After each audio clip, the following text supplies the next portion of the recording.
Hey, I'm Nomsin and I'm a diorama artist that makes miniature abandoned dioramas. I've been doing this for around a year now and done some really fun projects that you may have seen on my Instagram or TikTok. I've had so many requests to do in-depth tutorials and follow-alongs, so today we are going to make an abandoned backdoor street diorama. First we'll start with a loose base structure. I'm using an acrylic canvas that I painted grey to start with and then covering it with cardboard. I'm using hot glue to securely glue these down to make a solid base for our build. I usually use hot glue anyways because it's really secure and takes fast to dry. After gluing it securely down, I'm making sure to cut the excess with a craft knife. And also a pro tip is that never throw these scraps away because you could use them for something later. Okay, now we have a really nice looking base. It's looking all sturdy and stable, so now I'm using another piece of cardboard to finally build our actual building base structure. Essentially, I'm eyeballing the height and the width of what I want on my build, but I used a pencil to mark down exactly where I wanted it and then cut it after.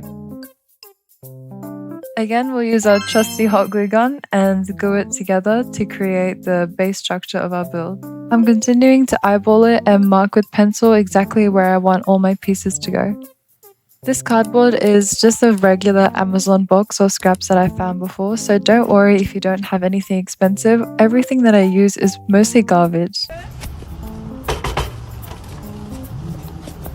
Hey!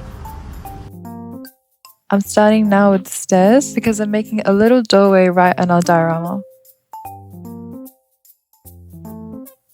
I'm going to add a little cardboard plate onto here because I don't like the seams that showed on the top of the stairs. And now I'm going to start measuring the door.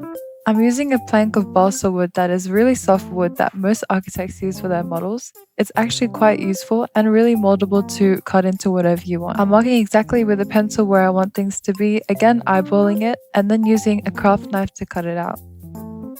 Another reason why I'm using balsa wood is so that the texture of the door is different to the texture of the walls. Balsa wood is actually quite cheap and you can find it in any local craft store. I'm now adding a backing to my door because I wanted to add a little mesh window net that I've cut from chicken wire. I'm going to glue it using Uhu glue because it dries more clearer than hot glue guns, which is a lot more seamless. I'm adding some further detail onto the door by adding little rims using a more cardboard. To make our door fit into the space above the stairs, I'm adding more cardboard to create a little fitting and some border around the door. I'm hoping after I glue everything together, I can just slide it straight into the slot where the stairs are. I still want the top of the door to be parallel to the wall, so I'm adding a border that is still the same length. So far it looks great and everything has been slotted in perfectly. Now I'm using corrugated cardboard to add extra texture on the top of the walls.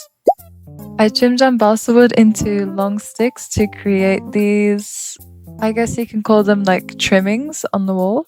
I usually find some inspiration before I start building because I think it's most important that you have a reference, especially if you don't know what to do. In this part, I'm going to make it sort of look like a vent, so I'm using the same chicken wire I did with the door and I'm pressing it onto the wall. I'm now going to add a grill using these skewer sticks that I found in my pantry. I wasn't actually too sure how to cut these, so I just used a wire cutter to cut them and it worked pretty well. But please be careful with this because they went flying everywhere. I wouldn't recommend to use scissors. Okay, now let's pop these onto the vent.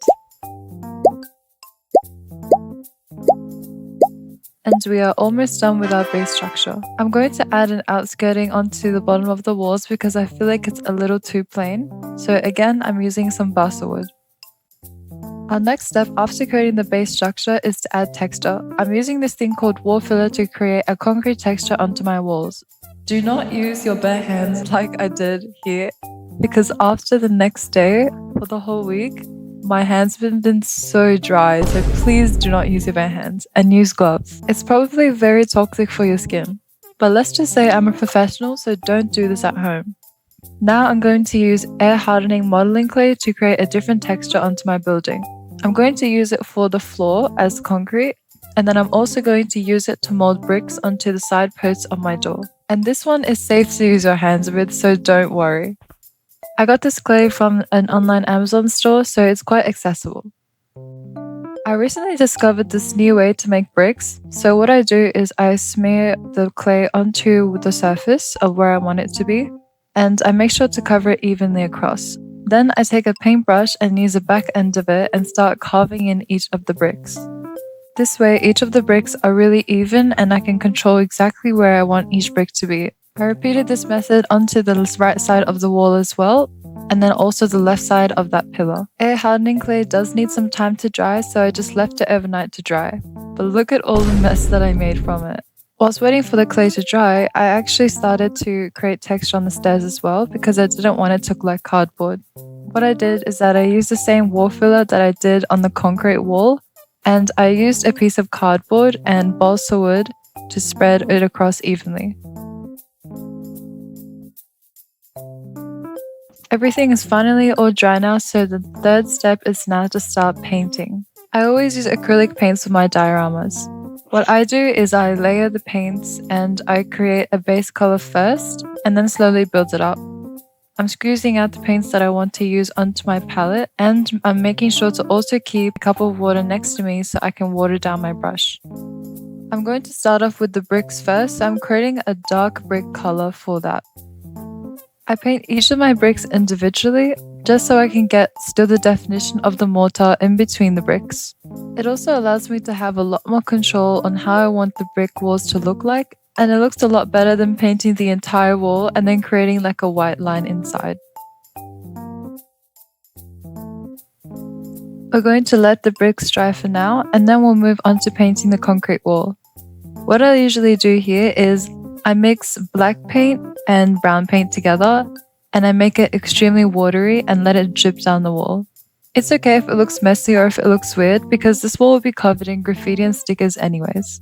I'm also painting the floor with a dark grey for the concrete. I'm using an even lighter grey to paint the top of the walls, just so we can have sort of like a metal type of finish. First I'm going to put a light grey base colour, and then I'll layer it on with some darker tones afterwards. And finally, I'm going to paint our door red to give it a cute pop of colour. Our painting is all done, and now it's on to my favourite step, graffiti. I'm using some acrylic pens called Posca pens to draw onto the walls for my graffiti.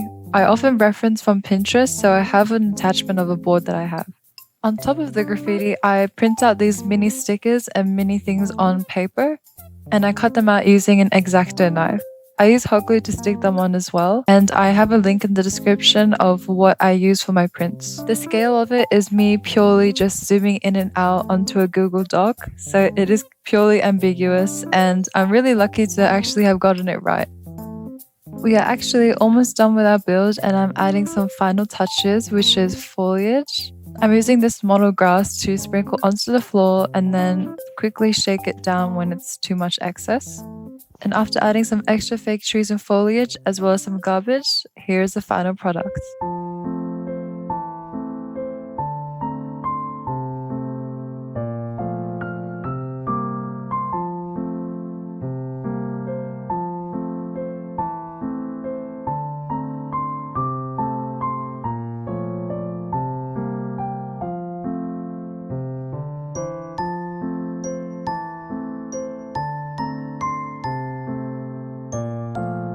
Thank you so much guys for watching, and I hope you guys enjoyed the tutorial. If you have any questions, feel free to comment down below.